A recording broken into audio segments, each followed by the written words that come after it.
Good morning. I'm Lynette Adams, and this is Rochester in Focus. Coming up on the show today, we stopped by a local barbershop on Dewey Avenue, and we learned a lot happens in neighborhood barbershops. These are the community gathering places where information is shared and positive things take place. We went to Quick's main event to talk with owner and barber Stacey Hardy, known as Quick. He just hosted his 10th annual haircut marathon. It's something he does a couple weeks before Thanksgiving. And get this, he doubles every dollar that he makes. And he gives this out to local families to offset the cost of a Thanksgiving meal. But that's just the beginning of what he does in his neighborhood. While I was there, I had the opportunity to talk with Greg Hopkins. He's a co-founder of CTC, which stands for Changing the Community. This is an incredible program that helps local footballers get a shot at scholarships, college, or a trade school with the goal of ending up in the NFL. This program has a national reputation. Well, every year, Clay Harris, the founder and president of the nonprofit Uniting and Healing Through Hope of Monroe County, appeals to you in his annual Thanksgiving basket giveaway and dinner. Well, we talked with him about the great need this year. And finally, you may recall last week we told you about the rock music program, and you heard the students' great performance. Well, this week we talk with the students. It's a phenomenal program that's helping to shape young musical careers.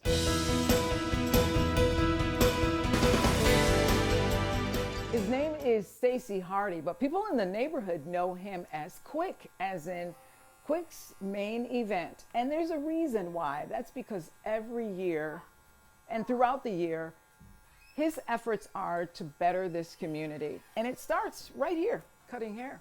Thank you for letting us come in to talk to you. You're so welcome. So I want to start with talking about your 24-hour marathon. What happens during that 24-hour marathon? Well, we come in, we cut hair for 24 hours, and I bring Jamil from Purpose Grooming Lounge in, and we want to give back. So we cut hair, everybody that we can cut for the 24 hours. I take appointments, but if we can do walk-ins, we take them and we accept money from our clients. I match the money, and we go to the grocery stores and we give the money back. Thanksgiving time, right? Yes, ma'am. Yes, ma'am. And what better time to, like right now, is really tough. It's tough in our community, tough in the world. So we go out to try to help as many people as we can in our community. And you've been doing this for 10 years. 10 long years. Why? What got you started? You want to help.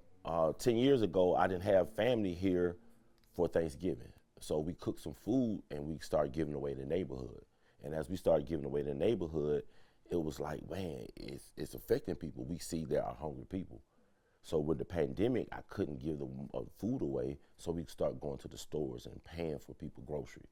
And it was affecting people. And I seen like, well, if we can do that, we can touch more people. It almost sounds as though you're saying, I'm using what I have.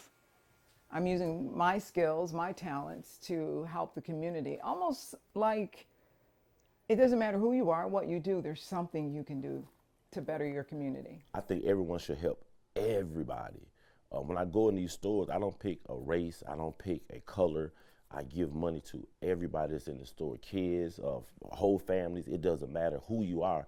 We all should help everybody. If you look in this room, everybody's different colors in here. And we supposed to do that to help everybody. I think. I could be wrong, but help is needed, and we're here to do it. There must be something that you feel inside that drives you each year to do it and to do it bigger, to do it better. I see more hungry people. The more I go out, you see people in need. There's more people in need than not. And a lot of us that have it, we don't share. And we need to share. Sharing is the thing that I think that makes our community our community. And if you look now, since the pandemic, the barbershop has been broke down. A lot of businesses have been broke down because of everything's appointment. You go in and get it done at your time versus we go in, the old days, you sit around the barbershop for 3 or 4 hours. You go get your hair done, you be there for 3 or 4 hours. Now you go at your time. When you're done, you leave. We need to bring that back to where we're together. And part of that is giving back. And it seems like this is a meeting room, like Everything that's happening in the community starts here with the conversations here and the meetings here, people meeting others and exchanging numbers and just making it happen. Like I said, it was the cornerstone of the community. We were here before Google. Before you looked up something, you went to your barber, asked him, where I go eat at, where I get this from, who's the local guy that got this. You always went to your barber. That's who we went to. But now you Google everything. You know, they're trying to take us out the game, but we still here. So there is a way people can help even after the 24-hour marathon. If they can't fit in, can't get in a cut, they still can help, right? Yes, ma'am. You can cash at me at Your Barbecue, YOURBARBERQ, or you can Zelle me at Stacy Hardy, Key Bank. And people can take part in what you are doing to help the community. Yes, ma'am. And I challenge all barbers to give back. Some way, somehow, use your clients to give back. That's what they're there for. Use them for good. We'll be right back.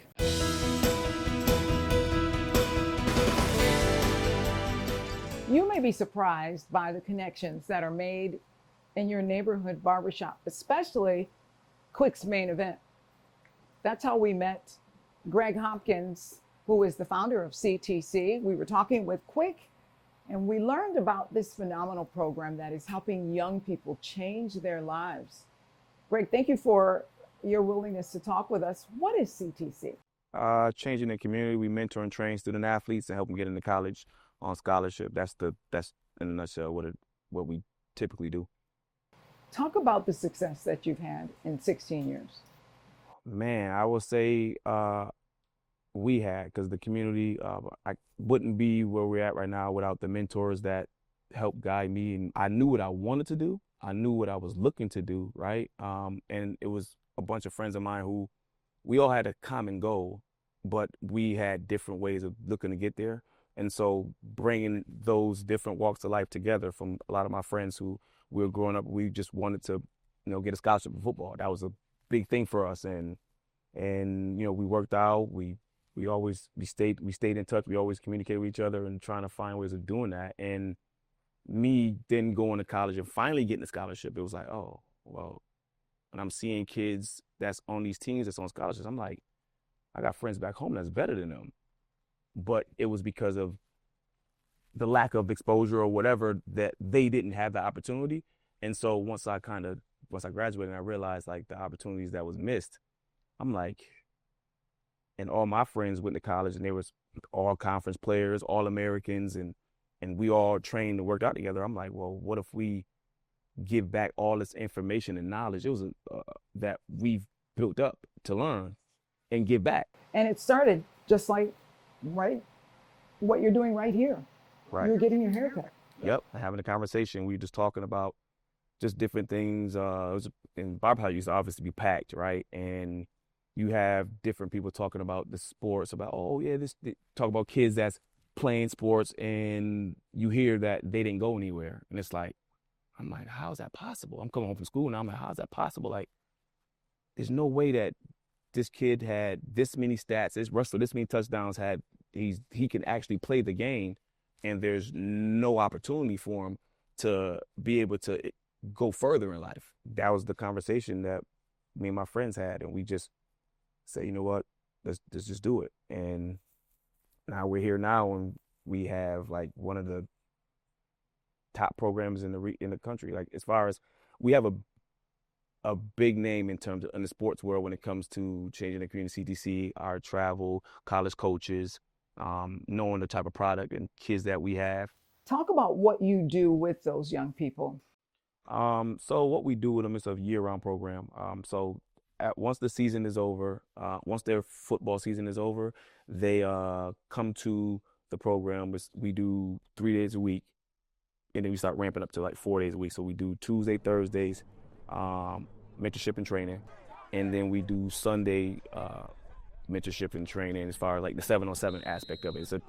And then we also put schedules together for kids to be able to go on different colleges, different college tours, different exposure camps, and we actually do it ourselves as well. So how can people get involved with CTC? So the community can reach out to us. I'm on Facebook, Greg Hopkins, or Instagram, Changing the Community, CTC for Change. You go to CTC for Change on either Facebook, Instagram, or you can email me atghopkins@ctcforchange.com, and we can have a meeting, sit down, and talk about what it is that you want to do. We get emails all the time or inquiries from parents who have a kid. They just know that he wants to be great in the sport, and they'll reach out, and we're there to help. Because a lot of times you'll have a kid who say, well, I want to go to the NFL, and you got people who will be like, oh, well, come up with another dream. Well, if that's the kid's dream and there's an avenue to help a kid reach that such dream, why not, right? And within that dream, what people fail to realize, within that dream, you got to go to college to actually achieve that dream of the NFL. You can't go to the NFL without going to college. 9 times out of 10, now once you do that, you achieve a higher education. You had built up a network of people that you grew relationships with, and you got a skill from going to school and getting a degree. So, and then now at that point, you're setting yourself up for success. That's it. Yeah. And that's the name of the game, success. The program is called CTC, Changing the Community. Look for it on social media. We'll be right back.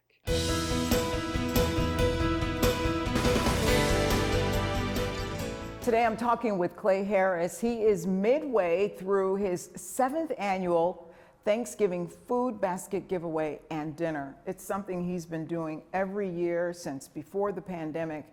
And this year you're finding it to be a little bit more challenging. Yes, it is, and thanks for having me on. I'll tell you, it's like every year from the pandemic, post-pandemic, now with the rising prices, government shutdown, there's a lot of challenges with families and individuals. May it be the SNAP benefits have not kicked in, or if they kick in, it'll be half, or people are losing their job because there's a lot of layoffs. Not just governmental layoffs, but even in the private sector, if you see it, it's like thousands of jobs are being lost by very important corporations. And then, food insecurities that Rochester has had for years. So what are you asking for? What can the community help with? Well, they can donate either food items, non-perishable food items. They can go to our website, unitingthroughhope.com, and see the list of staple Thanksgiving food items. Or Tops Friendly Markets is one of our food purveyors and one of our great partners. At 7 of the local participating Tops, there's a food display with the list. When someone goes in and does their shopping, they can shop and donate back to us with that list. And we have volunteers within Tops many times handing that list out. So you talked about needing food, but also people can donate money, right? Yeah, monetary donations or food donations is what we need. We have to buy a lot of food items or to make the baskets to kind of equal them out. And then of course all the other things that we have to do monetarily. So they can also go to our website where they can donate monetarily. They just push the button and they can pay by credit card, they can pay by Venmo or Cash App. And again, this year is a very, very important year to help our fellow neighbors out. Remind us of your goal this year. How many food baskets are you hoping to produce? Well, this year we used a number. We want to feed over 5,000 people this Thanksgiving. That's a lot. Yeah, that's a pretty ambitious goal. That's a very ambitious goal. But I think we can do it. I think we're well on our way because people are donating, but I think we're only about halfway there. So at the sound of what we're sharing with your audience, if they can please donate both non-perishable or monetary, we'll be able to feed those 5,000. I know that in addition to the food basket, you have a dinner. You invite anyone to come the week of Thanksgiving to eat. What goes in those food baskets? What do you hope to provide a family? Very good questions again. And in the food baskets, there are basically most of the staple foods that we cook every year, whether it's cranberry sauce or gravy or macaroni and cheese or stuffing, and et cetera, right? And then for the dinner is the 22nd of November, and it's from 3 to 7 at Full Gospel Tabernacle Church on 614 Clifford Avenue. And if you want a free dinner of all the fixings that we would get at Thanksgiving, you would go on our website and register at unitingthroughhope.com. And not only that, you'll get a Thanksgiving basket to take home with you, so that they could now start their dinner at home. And people need to do that this week, right? Yes, this week. It's going to end on the 17th. So we have a week plus. But the sooner, the better, because we want people to be able to give so that we can put the baskets together so we can distribute them, yes. All right, Clay. So if you go in Tops, buy a couple extra items that you can donate. If you don't have time to do that, you can go to the website and donate financially. It's all needed, and we'll be right back.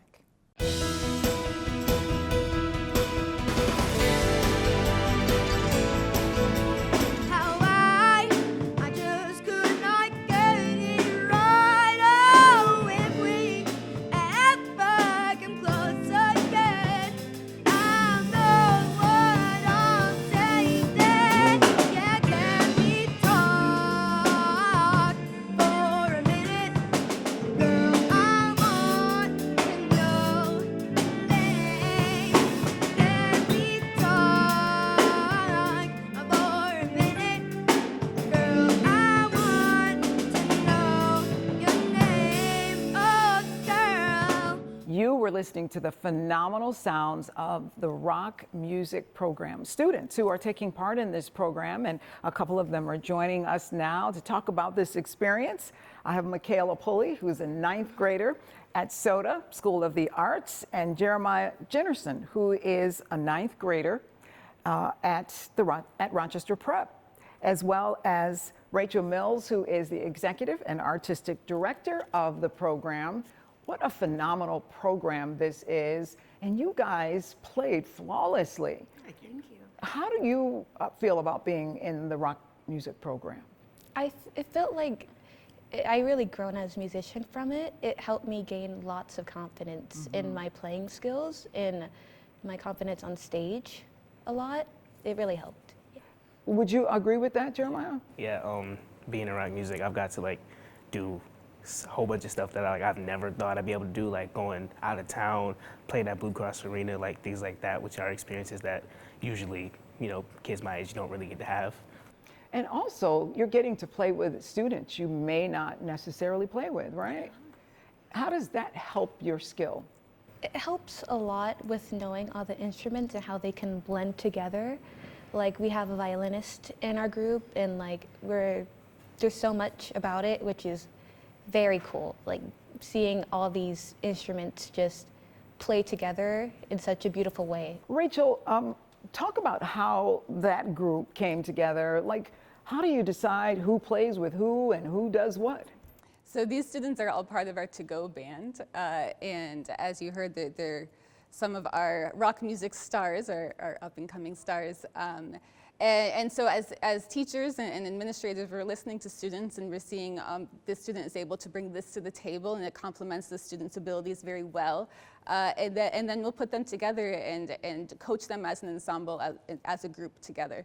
And this is a collaboration, right? Yes. So the rock music was founded as a collaboration between the City of Rochester, Rochester City School District, Eastman School of Music, Eastman Community Music School, Hochstein, and the Rochester Philharmonic Orchestra. So those organizations looked at the community, looked at the City of Rochester, and said, we are in the city, but we don't see in our schools or in our programs it doesn't reflect the demographic of students in the city. So how can we reach those students? What will this do for each of you? I don't know if you hope to be musicians one day, but how do you see this benefiting you down the road? This helps for me, like working with other musicians into creating our own sound, and like just learning about music could lead me to many paths through my life, like just doing anything in music, honestly. You agree with that? Yeah, I would say that through all like the performances we had, it gives me a chance like to be seen musically, and so I'm putting myself out there without having like to really do much. And it's also building connections. Like when we all grow up and become great musicians, it's like now I have these connections that I had since I was young, so I don't have to really like search for people to play with. Great advice. Thank you for being here. You guys are phenomenal. I look forward to seeing what happens in the future. Somehow I feel I'm going to see your name in lights.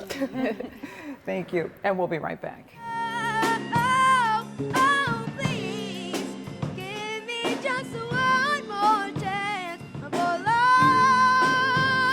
love, love, love. Can we talk for a minute? Now, girl, I want to know your name. Can we talk for a minute? Girl, I want to know your name.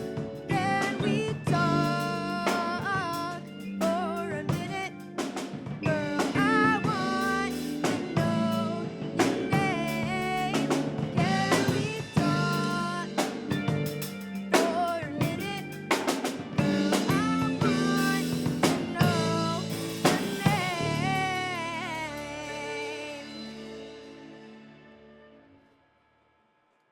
Thank you to all of our guests this morning. And if you would like contact information, just go to WHEC.com, click on the Rochester in Focus tab, and go to this week's show. And if you would like to join us as a guest, here's how to reach the show. Well, that's all the time we have. If you're wondering what your neighbors and friends are doing to make Rochester a great place to live, join us each Sunday morning for Rochester in Focus right here on News 10 NBC. Have a great week.